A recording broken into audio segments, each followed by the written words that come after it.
Você aprendeu em qual ordem tocar? Você toca o piano, violão e viola caipira. E qual foi mais difícil aprender? Olha, eu não sei se tem um mais difícil, são todos diferentes um do outro, mas de qualquer sorte, todos eles têm a base musical, né? Que são as notas, as leituras e tal.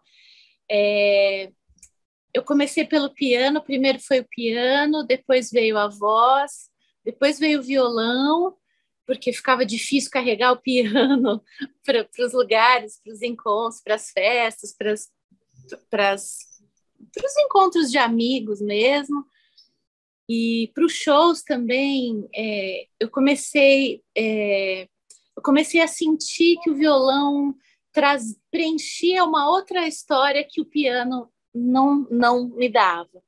E aí eu lembro que foi bem na época da primeira versão do Pantanal, da novela Pantanal, eu conheci o Almir Sater um pouquinho antes da novela, na verdade. Eu fui num show na Funarte dele e fiquei encantada com a viola caipira. Falei, meu Deus, que instrumento é esse? Que harmônicos são esses? Tal. E eu efetivamente nunca aprendi, eu sou meio autodidata, assim, então eu via lá e tentava reproduzir aqui. E aí, como eu tinha esse conhecimento de partitura, do piano, eu aplicava para viola. Então, às vezes eu trazia, até outro dia mesmo fiz isso, eu trazia uma partitura do piano para aplicar na viola e dava certo. Então, e aí fui conhecendo também os violeiros, vendo a diferença de cada um. Puxa vida, esse tem um toque mais assim, o outro tem o toque mais assado. Eu acho que a viola foi o último, foi por último, assim, o que chegou por último no dedo. Que conte para nós a experiência na Califórnia, México e principalmente na África do Sul. Como foram os trabalhos sociomusicais lá? Então, lá começou assim, né? Começar lá do comecinho. Eu estava em Borda da Mata, que é o lugar onde eu sempre gravo, que é sul de Minas, lá no estúdio do Poli. E aí a gente estava caminhando numa praça, assim, tal, e a gente encontrou uma freira, amiga do Poli, muito querida, que estava de férias no Brasil, porque fazia parte de um programa de educação lá na África.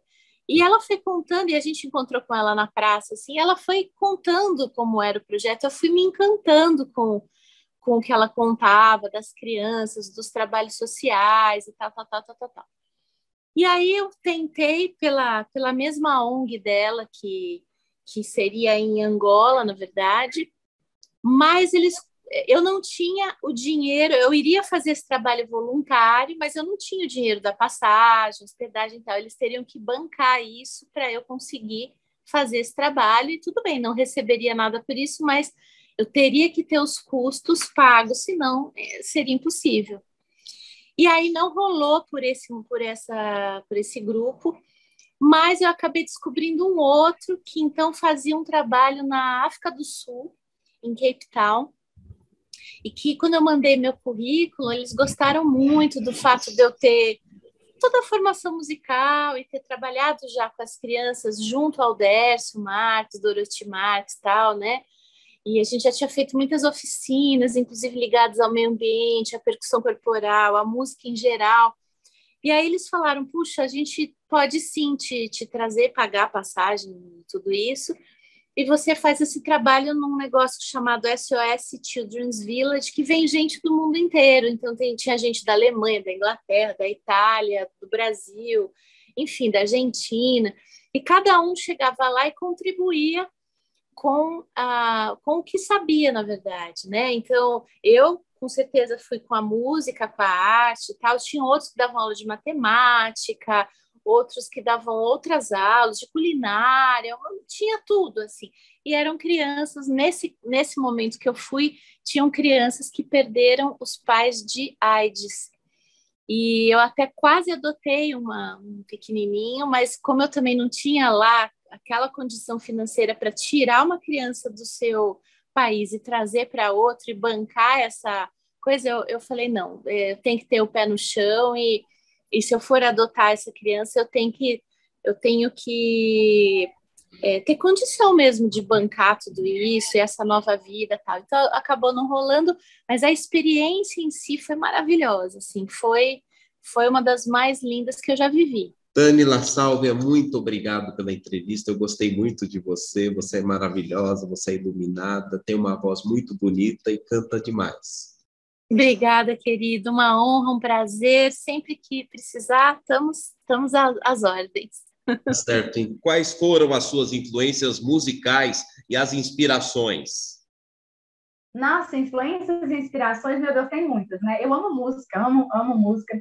Tenho minhas preferências por pop rock. Então, assim, eu tenho influências de muitas coisas, desde Taylor Swift, Avril Lavigne, a Foo Fighters, há muitas coisas. Eu canto realmente o que toca meu tum-tum, assim, né?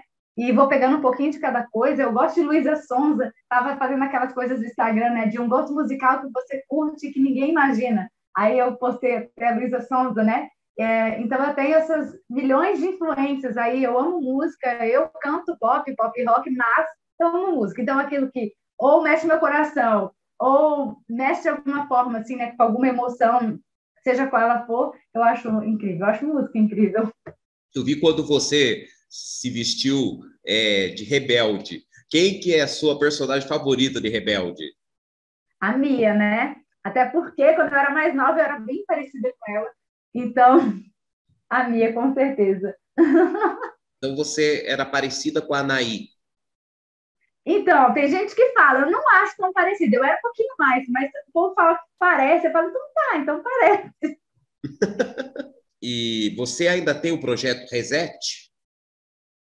Tenho esse projeto, com certeza. Esse projeto, para mim, foi o projeto, eu posso dizer que foi um projeto mais importante dos que eu já fiz, pelo peso emocional dele, né? É um projeto que eu trouxe ele contra o bullying, contra um tema que é tão falado e tão pesado ao mesmo tempo, né? Eu sofri muito bullying, então eu vivi na pele tudo aquilo ali das músicas, né? Então, assim, eu acabei fazendo, eu não sei se você chegou a assistir, como se fosse um mini documentáriozinho com vários depoimentos de pessoas, né? E foi um projeto muito denso, muito doloroso de fazer, porque você saber que quase 100% das pessoas passam por algum tipo de bullying e não falam sobre isso, né?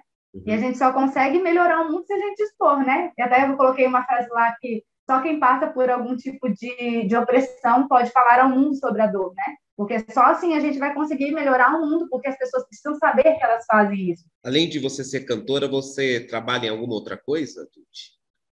Sim, trabalho. Sou mil e uma utilidades, tá? Sou quase um bombril. Tá certo. Eu sou fonoaudióloga, né? Além de cantora, e sou especialista em voz profissional, mas também sou terapeuta integrativa. Então, assim, junto com a fono, eu aplico ventosa, eu faço acupuntura, bandagem, eu faço um monte de coisa para deixar o paciente o melhor possível. Porque as pessoas têm, né, em relação à fonoaudiologia, que é, no meu caso, né, eu trabalho com a voz, só que para eu ter uma voz saudável, eu preciso de um corpo saudável, né? Então, eu fui estudando e fui juntando tudo para ter um cantor, um ator, um palestrante, um jornalista, o que seja de profissional da voz, o mais saudável possível para a profissão dele. Então, eu sou um pacotão. Que legal, que bom. Termine dizendo qual que é o seu desejo para nosso país e no que precisamos ainda como país melhorar. Bom, para eu falar algo, volta só um tiquinho ali, porque eu não peguei o finalzinho, que deu uma falhazinha. Como que podemos melhorar como Brasil? No que o país precisa melhorar? Tá. Eu não vou falar como Brasil, eu vou falar como o mundo mesmo, que é o que eu acho. Certo. Eu acho que o único jeito de salvar e de curar o mundo é com amor. Eu acho que enquanto a gente tiver um mundo que divida tantas coisas, seja religiosa, seja política, seja o que for, mas e que tudo vire uma guerra, a gente nunca vai conseguir melhorar nada.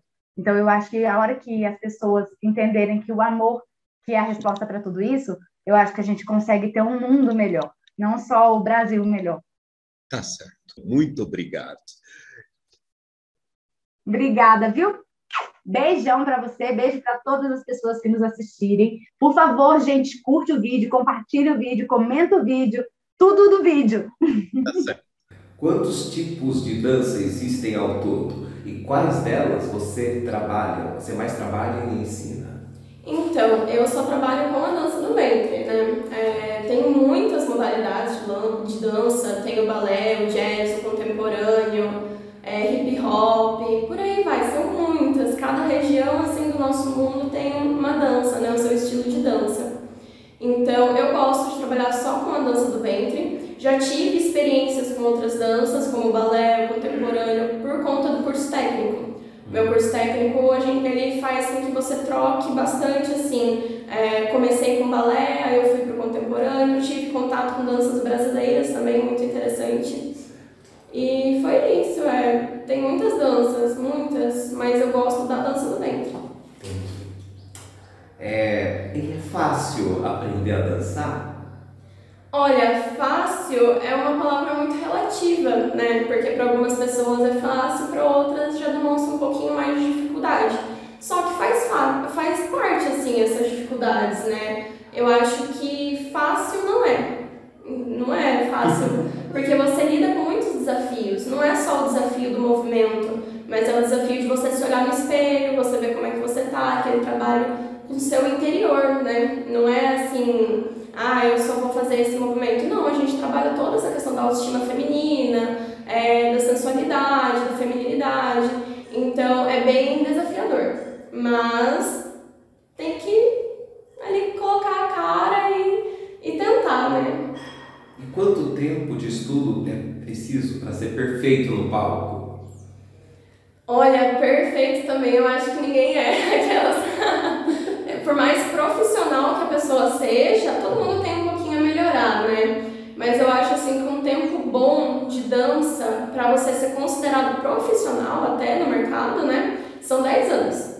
Eu tenho 6 anos de dança, não é muito, é pouco, eu considero, né?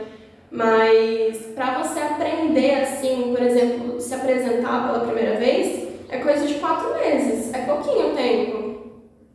Tem técnicas consideradas difíceis e aprimoradas? Sim, muitas. Eu acho que a mais aprimorada que eu tenho para dar exemplo agora é o vácuo abdominal. Já viu? Aquele que a dançarina ela puxa a musculatura do abdômen com o diafragma. Então fica aquele vácuo no abdômen. É lindo, só que é uma técnica tanto usada no yoga como na musculação, como uma técnica assim, milenar, por conta que ela faz com que os seus órgãos se realinhem, né? E é bom para quem tem retenção de líquido, problemas no estômago, ele ajuda muita coisa. Então é uma técnica assim, bem aprimorada mesmo, que não é só da dança do ventre, é de outras danças também. Sim. Existem muitos pedidos para casamento árabe aqui em Itapeva, por exemplo? Em Itapeva não. Na verdade, na região não. É muito difícil ter esses convites. Quando tem lá pelo lado do sul do Paraná, senão é bem complicado aqui na região. Em que partes do Brasil que você já fez, então? Em Sengés. Eu só fiz um casamento árabe na época que eu era aluna e foi em Sengés. Então já é mais pro lado do sul, né? Um pouquinho longe daqui. Sim, tá certo então. Foi um prazer te entrevistar, Laura de Andrade. Prazer é meu, todo meu. Eu adorei essa experiência, adorei conversar, isso aí. E conhecer você também foi muito bacana. Legal.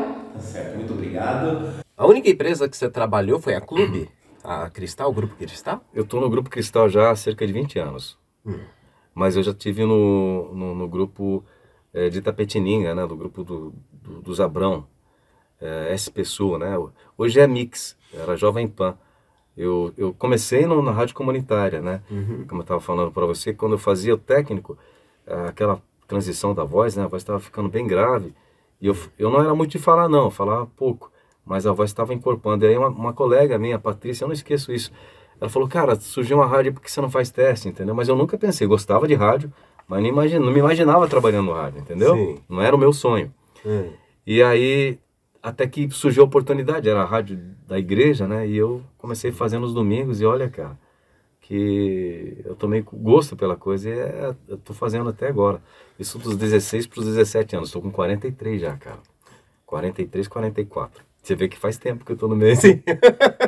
Mas aí, de lá, eu tive a oportunidade de fazer Capão Bonito, na Jovem Pan Capão Bonito, que hoje é Mix, né? Fiquei uns 2 anos lá, aí vim pra cá e tô até agora, e espero que eu fique até o final da minha vida trabalhando naquilo que eu gosto aqui, porque é a região que a gente abraça, né? Sim. É tudo juntinho, Guapiara e Itapeva, bem pertinho. A minha avó é daqui, inclusive, né? Sim. Ela nasceu no bairro Areia Branca, aqui de Itapeva, e foi morar na Areia Branca de Guapiara. E lá que eu nasci. Certo. Como que foi o seu ingresso na rádio pela primeira vez? E na época que você entrou, já era obrigatório ter o DRT? Quando eu fiz a rádio comunitária, não, né? Ninguém tinha DRT.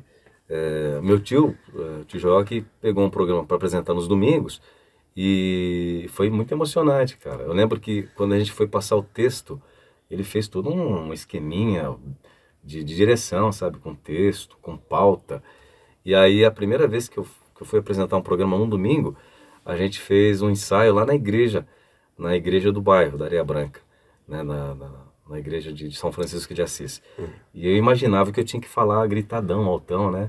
Aí me passou o texto e eu já comecei naquele pique de locutor, que a gente ouvia, né? Rádio, Sim. falando alto e tal, então isso não me marcou.